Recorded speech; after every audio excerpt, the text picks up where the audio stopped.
Sa layuning mapalawak at mapaunlad ang kabuhayan ng mga former rebels, nakipagtulungan ang Department of Agriculture TEND sa kasundaluhan ng 403rd Infantry Brigade at iba't ibang seed companies sa pagdaraos ng second ceremonial onion planting. Ang nasabing aktibidad ay ginanap sa Peacemaker Farm 403rd Brigade, Camp Osito, Bahian, Barangay 10, Malaybalay City, Bukidnon noong Setyembre 10. Ang inisyatibang ito ay isang mahalagang hakbang sa pagpapalakas ng kabuhayan ng mga dating rebelde at bahagi ng kanilang social reintegration. Ang Department of Agriculture kasama ang mga kalahok na kumpanya ng binhi, Allied Botanical Corp., Kaheco Seeds Corp. At Aramgo International Seeds Corp.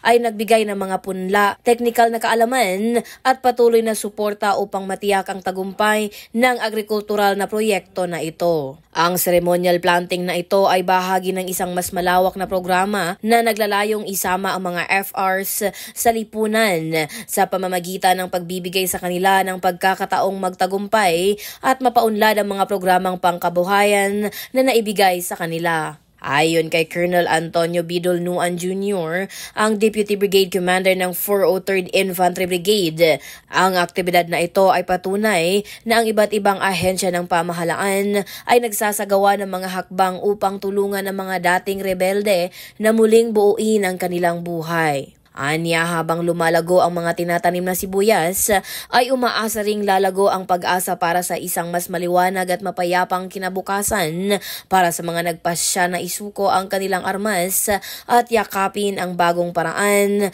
ng kanilang pamumuhay. Napapanahong balita, serbisyo publiko para sa Pilipino. Jay Hapas, 4ID News.